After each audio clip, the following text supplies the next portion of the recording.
morning, American.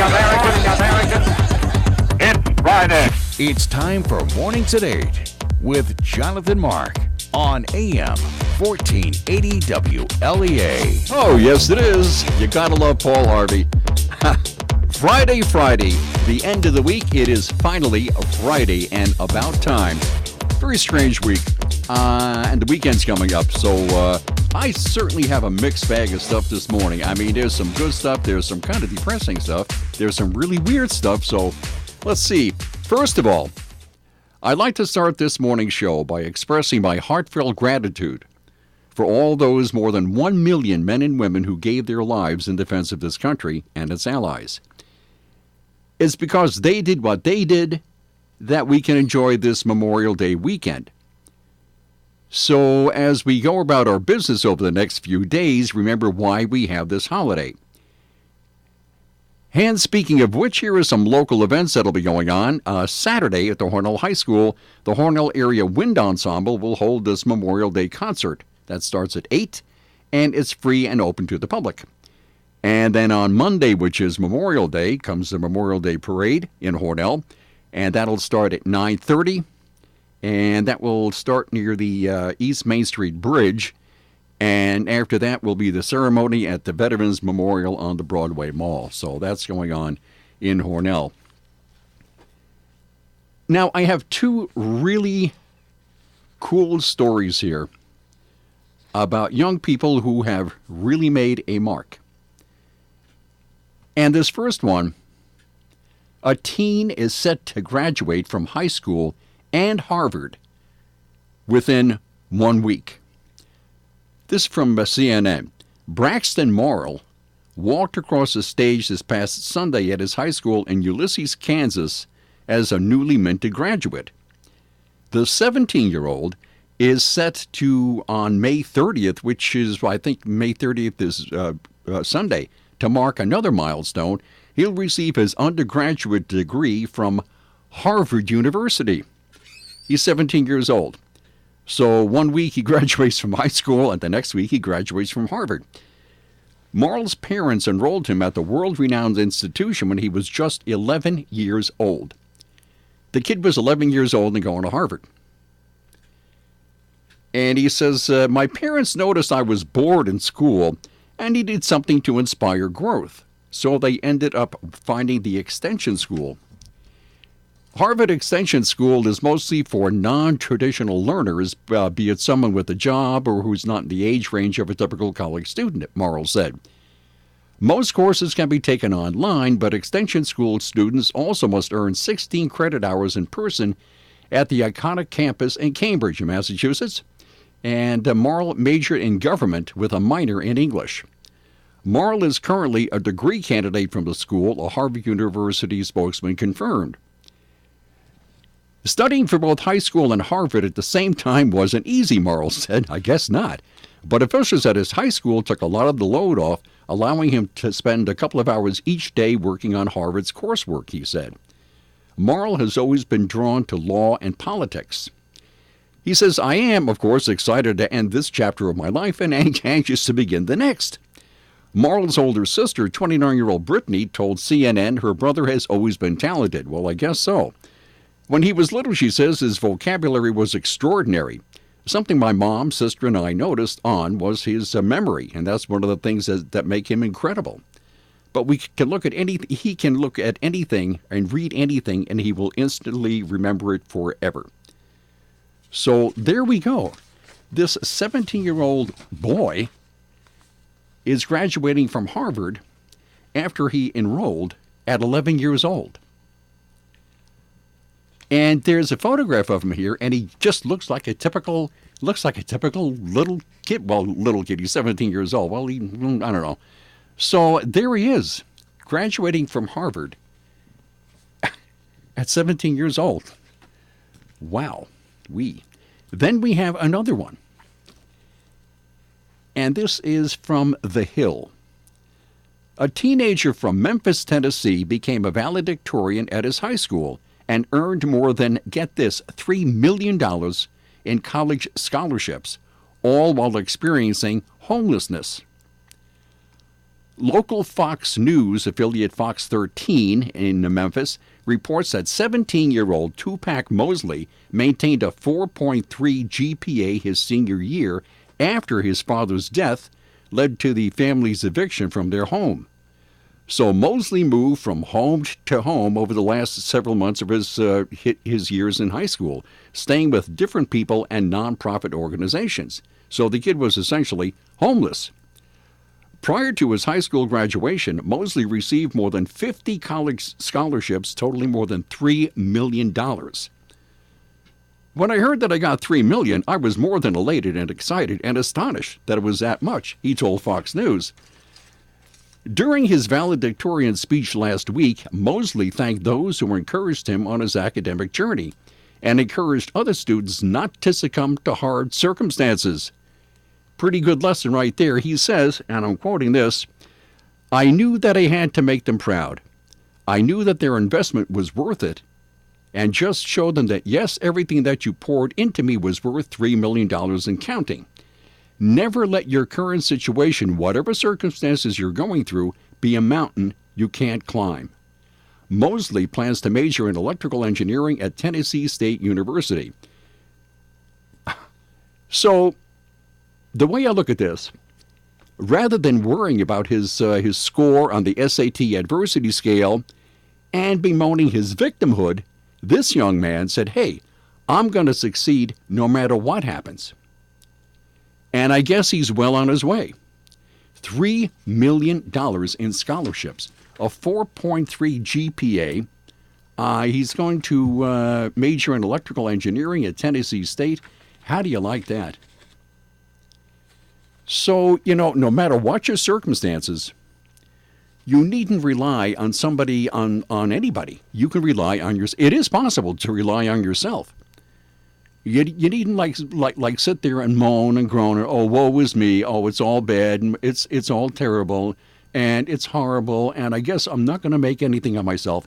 Well, this kid said, hey, I'm going to do it. And apparently he's well on his way. So there you go. And then at the other end of the spectrum, we have this.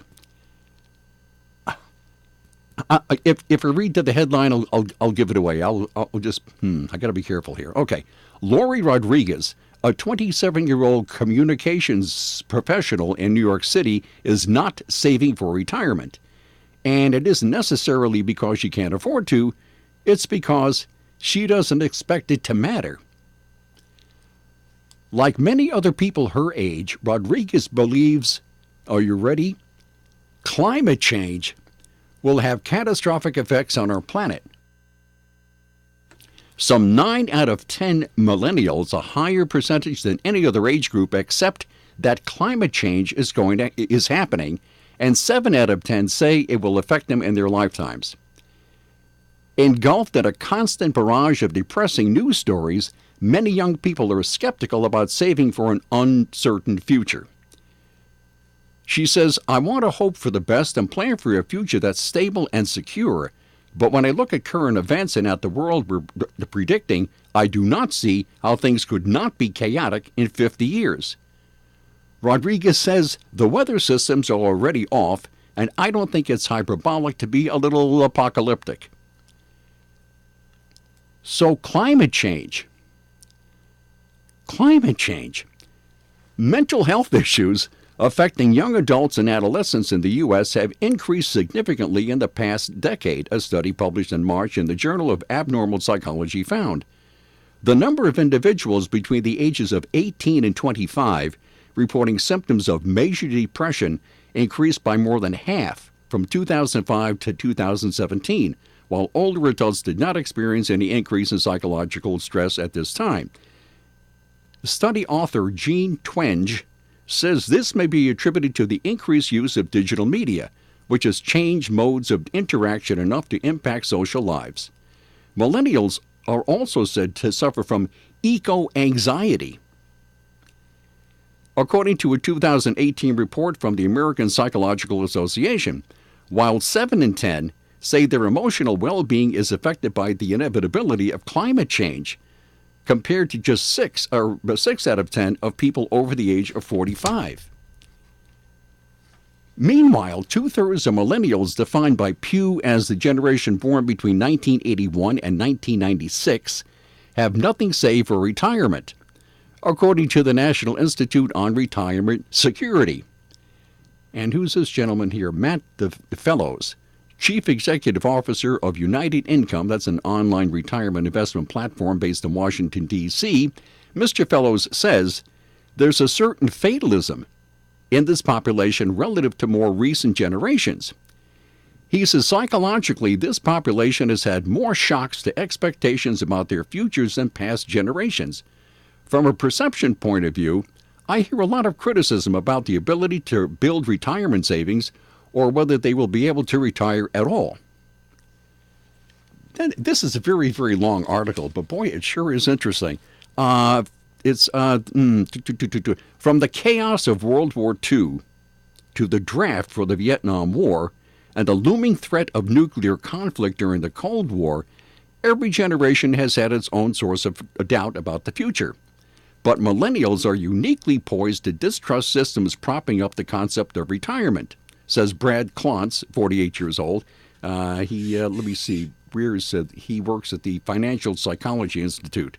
The current generation of young people witnessed the dot-com bubble burst after the turn of the millennium, the terrorist attacks of September 11th and the wars that followed, and the stock market crash in 2008 and the associated housing crisis. Now, okay, there were problems and there were problems, okay?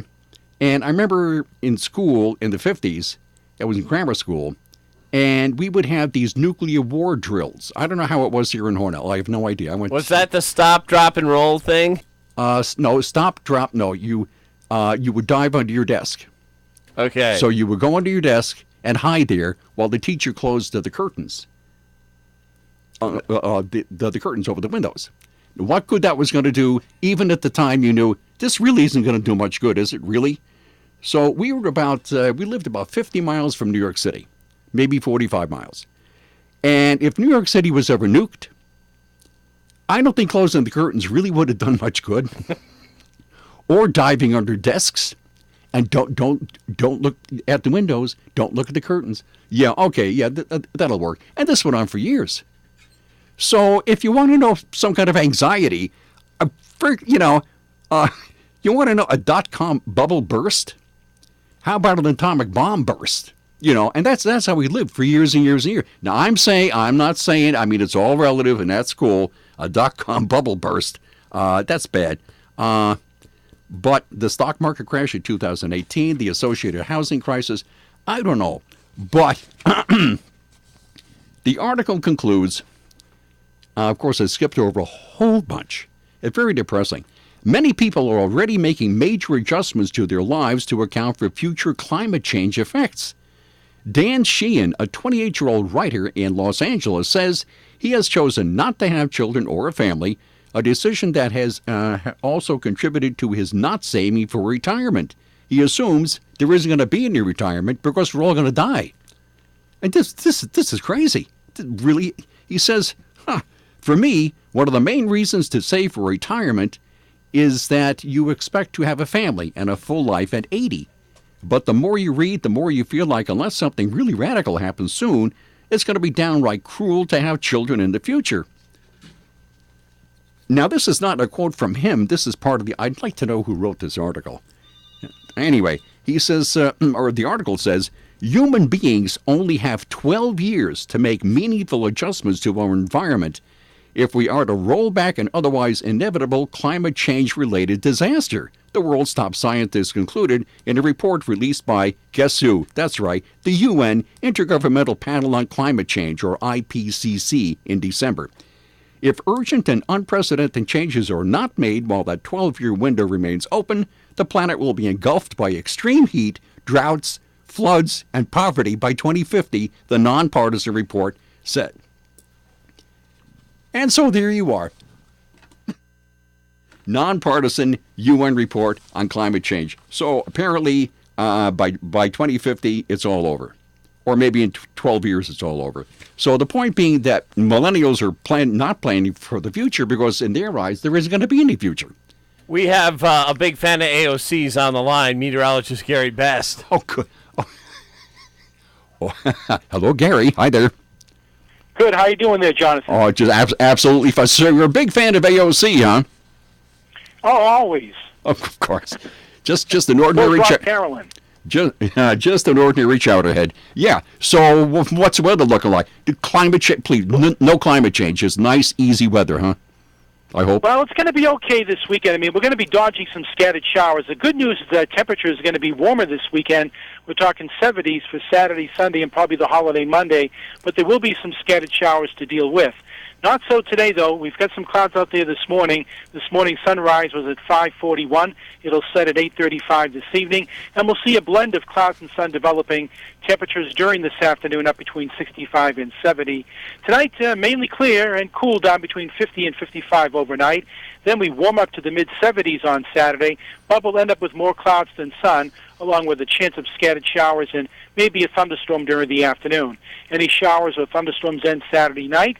Mostly cloudy and mild as Saturday night in the 60s. And Sunday, some partial sun, but still a risk of afternoon showers and thunderstorms scattered around.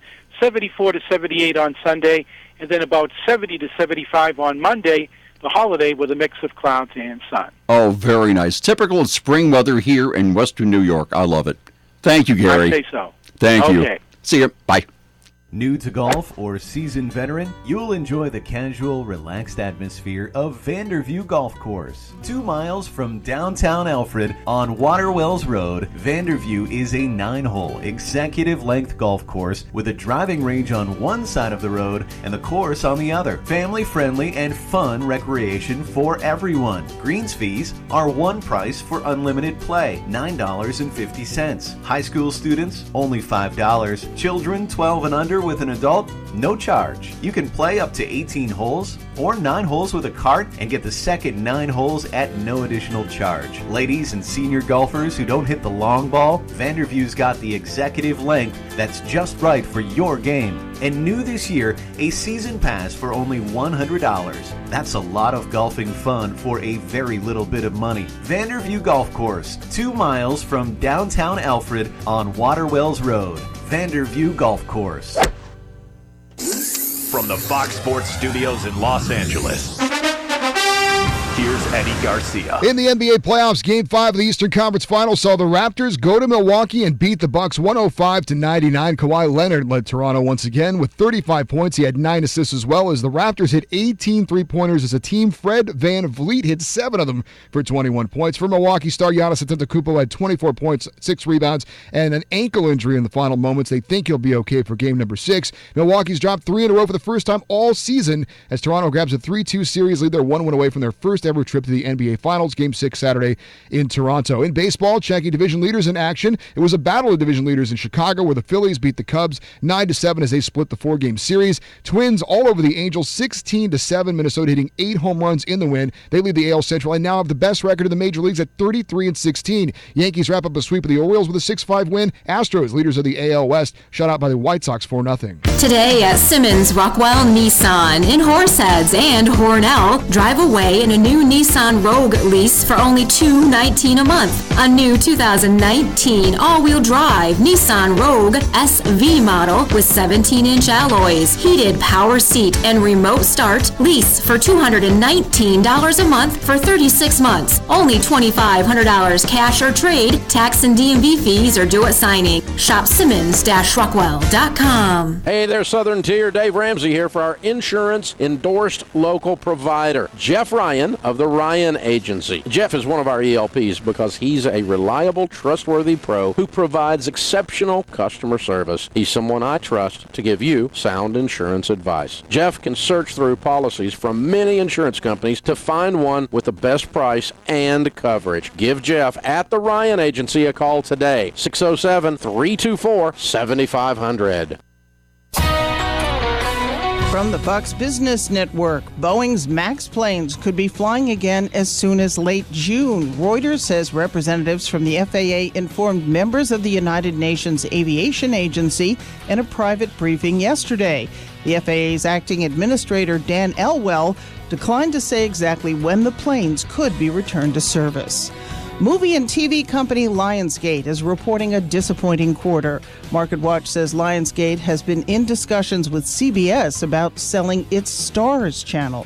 You could own a piece of the company that owns the Miss Universe pageant. Endeavor Group, which is also parent company of the William Morris Talent Agency, has filed to become a public company. The Dow dropped 286 points yesterday. The Nasdaq was down 122. The S&P lost 34. With the Fox Business Report, I'm Jenny Cosola. Prescription products require an online physician consultation and are only available if the physician determines a prescription is appropriate. See website for full details. Hey guys, good news. The expensive little blue pill is now generic, which means you can get the prescription medication to treat ED at affordable prices. And now get your first month's supply for just $5 at 4hims.com/Chris. Hims connects you with real doctors online who can prescribe the medication, and a pharmacy sends it right to your door. So easy. To get your first order for just $5, you need to go to 4hims.com/Chris. That's 4hims.com/Chris.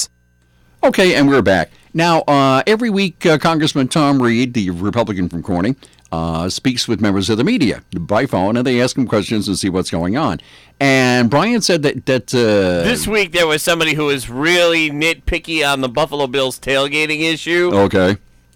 I went back and listened to it later, and I was thinking, whatever. So you have a soundbite from that or Have something? any fans actually called your offices and complained about that, or is that just something that you picked out of the media? No. Or Jeez. Okay. And anyway, that guy picks a fight with him practically every week. Really, big Tom Reed fan, eh? Okay, good. Yeah. I wonder now. Those media calls are called pressers. In the business. It's a presser, right? Now, I've worked in radio for a long time, and so have you. And have you ever seen a printing press up here? Nope. Nope, I've never seen a printing press. Why are we called a press? I don't see any press here. We're a radio station, okay? Maybe there's one in the back room. Maybe there's one, press like hiding here somewhere. But anyway, how much time? Yeah, I have plenty of time here. Let me see. Online dating. Anybody ever engaged in online dating? I never have, but apparently a lot of people do. I mean, these things are all over the place, Meet people in your area, blah, blah, blah. Well, and this is from CNN. And the headline is, she met a man on Match.com and got engaged a week later. Then, okay, a man accused of swindling $80,000. Repeat that, $80,000 from a Georgia woman he met online has been arrested in Tennessee and is wanted in other states for similar scams, authorities said. John Martin Hill, 35 years old, connected with the woman from Alpharetta, Georgia on Match.com in late March. The Gwinnett County Sheriff's Department said Wednesday. Hill took the woman out on a date the same day they met, and the two agreed to get married 1 week later. He told the woman he's a millionaire. We know a friend of ours is on online dating. Oh, this is so rich. He told the woman he's a millionaire, and they decided to invest in a love nest. So the woman gave her now fiance $80,000 to help with the home's purchase. $80,000. During their short romance, I guess it was short, he convinced her that they were in love and wanted to buy a house. They went house hunting and chose a home they were interested in. When he got the money, he was gone. That's it. $80,000. I'm out of here. So it turns out this guy had another home and another family somewhere else. So as investigators looked into the case, they unveiled a scam that went beyond Georgia. The man lived with another woman and a child in another town in Georgia, and he's also wanted in Virginia, Delaware, Maryland, and New Jersey for similar scams. Since then, several women have come forward and said they were in a relationship with him or knew women who were. Hill has changed his name at least 5 times in 2.5 years. However, look at this. Look at all the money he's made along the way. I mean, if you get $80,000 from every woman you meet, I mean, that's going to add up after a while. Anyway, he's now in jail on a $500,000 bond. Hey, Jonathan. That's hilarious. Yes. As long as we're talking about Georgia, I worked there briefly. Can I play a quick clip as we go out? Yeah, sure. What are we? Are you at night? Yeah. You're not talking in your northern accent. You think Northerners talk too fast? You want a song? I'm here almost. I'm rolling for soup. Something about a southern accent, I had a lady cuss me out one time in North Carolina, but with that southern accent, I really didn't mind. Okay, I'll see you Monday. Ryan Agencies, your local, independent insurance agencies. The Ryan Agency employs 15 of your friends and neighbors. They live, shop, and support our community. When you buy insurance from